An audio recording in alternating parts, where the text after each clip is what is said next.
Late at night, a weird message popped up in the school group chat. "Anyone still alive?" I casually replied, "Alive and well." Was just about to go to sleep. But then he said to me, "Don't fall asleep. If you fall asleep, you'll die." I stared at my phone, not getting what he meant.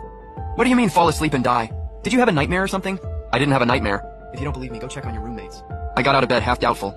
My roommate was lying there with her eyes closed, a faint smile on her lips. But I quickly realized something was off. She usually snores in her sleep, but tonight she was dead quiet. I reached out to check if she was breathing, but I felt nothing. She was dead. My heart stopped. I rushed to check my other roommate. Same thing.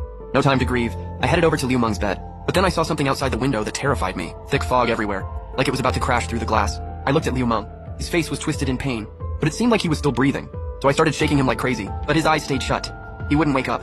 So I pulled out my phone to call an ambulance, but then I looked closer. No signal. Wi-Fi was fine though, so I tried to find help on WeChat. But just then, Liu Meng miraculously woke up. "What's going on, Chenjie? Why are you making so much noise?" I told him everything that just happened. "Then ask that person in the group chat," he said. "He must know something." "Asking me won't help," the guy said. "My name's Mengjun, room 202. I couldn't fall asleep earlier. Something felt off. Then I noticed my roommates weren't snoring. Turns out none of them were breathing. So I asked for help in the group chat. Good thing you two are still alive." I read his message, frowning. I couldn't just accept this die in your sleep thing. So I told Liu Meng to check the room next door. A minute later, he came running back. All 4 of them are dead. Same as our roommates? Yeah, exactly the same. All died in their sleep. And they all had that same smile on their faces. Creepy as hell. You think it's food poisoning? No way it's food poisoning. One of my roommates ate instant noodles and still died. So maybe a virus? A virus could infect multiple people at once, I said. And kill them all. That fog outside could be the source. But that doesn't really add up either. Viruses don't pick and choose. So why are the 3 of us still alive? At that point, I had to accept Mengjun's theory. If you fall asleep, you die. Then call the police already! I tried, no signal. I announced in the group chat that everyone must stay awake. But only Gaoxiang from room 103 replied. "I'm the only one in my dorm," he said. "I was just watching a movie." "Had no idea anything happened. We should leave the school," Liu Meng said. "This place doesn't feel safe." I thought it over and agreed.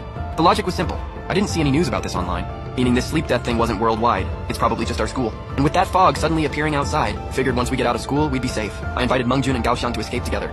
Gaoxiang agreed, but Mengjun refused. "I already called the cops online," he said. "Staying in the dorm is safer." Just then, Wang Qiang from room 105 suddenly spoke up. "You're not waiting for rescue," he said. "You're waiting to die." "What do you mean, Wang Qiang? Don't you guys see it?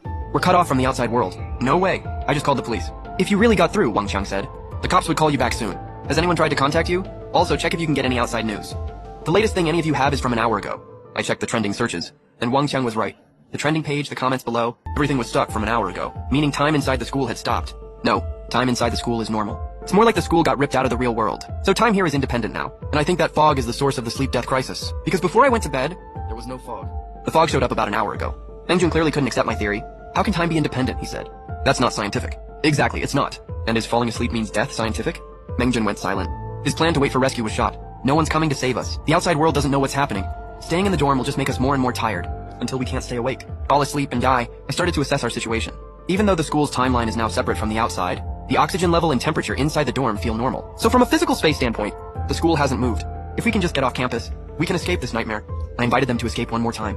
This time everyone agreed. While they packed, I played a game to take the edge off, just to relax. "Liu Meng, are you messing with me?" "I just downloaded the game from the bottom left." "I don't see any event.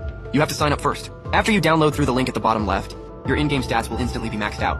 You can finish missions even when you're AFK. Level up a bit and pick whatever Apple or Huawei you want." "Oh yeah, now I see the event."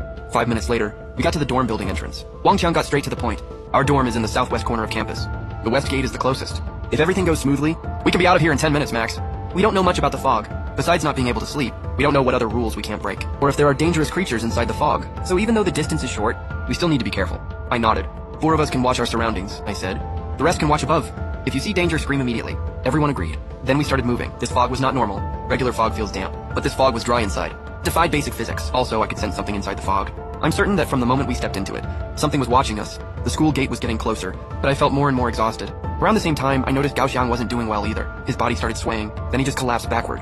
I yelled, "Something's wrong! Run back to the dorm." Everyone turned and ran. In just a few minutes, we made it back to room 202. Should we have checked on Gaoxiang? Maybe we could have saved him. Saved him how? We don't even know what we're dealing with. "He's right," someone said.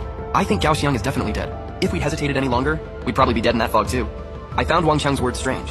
Why was he so sure Gaoxiang was dead? Does he know the fog's rules? "Wang Qiang, do you know something? Did you feel really tired in the fog?" he asked. "And sleepy?" I nodded. "You all felt like something was watching you in the fog, right?" "Yeah, I felt that too." "Go on." "When we first left the dorm," he said, "we were alert, but after just a short time in the fog, we got exhausted. That means something was releasing sleeping agents on us. Also, we all felt like someone was there but never saw anyone." "Think about it another way," he said. "What if that someone was right next to us, but we just overlooked it?" A chill ran down my spine. I instantly understood what Wang Qiang meant. The thing watching us wasn't a person. It was the fog itself, meaning the fog is alive. I stared out the window, deep in thought. From the start, I'd been analyzing things like a normal person. The plan to escape campus seemed thorough, but it missed one possibility. That the fog is alive. Our escape plan was basically walking right into its trap. Time and space are both locked down. When we're completely drained, the real killer will be our own sleepiness. But I didn't give up. I started replaying everything that happened tonight. Then a thought flashed through my mind. I found a logical loophole. Wang Qiang, according to your theory, I said, the fog is alive. So why doesn't it just seep into the dorm? Windows and doors aren't nearly sealed enough to stop it. Exactly, you're right, he said. Maybe that's our way out. What do you mean? Think of the fog as an animal, he said. Animals have territory. Right now its territory is the school. So when we step outside the dorm, we're invading its territory. Of course it attacks us. But that leads to another blind spot. The dorm is also inside the school, I said. So why hasn't the fog come in and attacked us? I have a theory, he said. The fog exists in two dimensions, reality and dreams. But its mobility is different in each. In dreams it can enter dorms easily and kill our roommates. But in reality it can't get inside. That's why we're still alive. I think there's something in the dorm that repels the fog, something that keeps it out. If we find that thing first, we can survive. Wang Qiang's logic was solid. I agreed with him. No time to waste, I said. Let's start searching. We hurried to find whatever could repel the fog. As everyone was searching, Liu Meng quietly came up to me. Don't you think Meng Jun is acting weird? He whispered. I haven't noticed anything. Did you see something? Remember what Meng Jun first said in the chat? I quickly checked the chat history. Meng Jun was the one who first messaged. He said, don't fall asleep. If you fall asleep, you'll die. I read it twice. Then I saw the problem. Meng Jun's warning was too specific. He went straight to fall asleep and die. Normally, if you find your roommate dead, you'd think heart attack or food poisoning. But Meng Jun didn't mention any of that. Like he already knew. Could Meng Jun be the cause of all this? Let's stay close to him, I said. Don't give him a chance to do anything. But right after I spoke, Liu Meng looked out the window in horror. I spun around. Gao Xiang was outside the window holding a sickle. Wait, this is the second floor. How can Gao Xiang fly? Before I finished the thought, he crashed through the window and flew inside. Everyone run! Split up and lose him! We heard Wang Qiang yell and ran in opposite directions down the hall. Lucky for us, Gao Xiang went after Liu Meng and Meng Jun. Wang Qiang and I ran up the stairs, found an empty dorm and hid inside. A few minutes later, the noise outside stopped. Wang Qiang let out a long breath. Looks like we're safe for now, he said. Hey Wang Qiang, do you think Meng Jun is suspicious? Wang Qiang looked surprised. You think so too? I think he's connected to his roommates' deaths. You probably don't know this, he said. But Meng Jun's roommates used to bully him all the time. He hated them for it. So then, I said, the only reason he knew about sleep death is probably because he watched his roommates die. He didn't try to save them. He just watched them stop breathing. But he didn't want the same thing to happen to anyone else, so he warned us in the chat. Exactly. At worst, he's guilty of not helping. It doesn't tie him to the fog, so we can just focus on finding the thing, I said. But wait, Wang Qiang said. Meng Jun might be innocent, but Liu Meng is suspicious. How is that possible? He's my roommate. He's been with me the whole time. It only clicked for me when I saw Gao Xiang come back to life.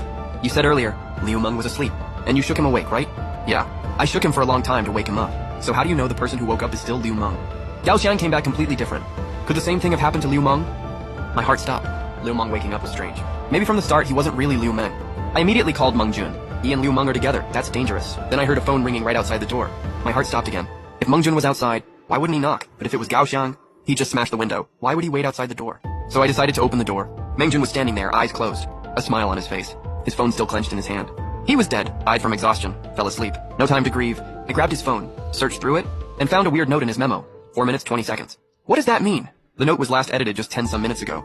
So it must be connected to tonight's craziness. At the end, Meng Jun left us a crucial clue. What do we do now? Wang Qiang asked. Do we keep searching? We don't have the numbers anymore, I said. And we're outmatched. Searching is impossible now. So we just wait here to die? Chenjie, are you willing to take a risk with me? Wang Qiang asked.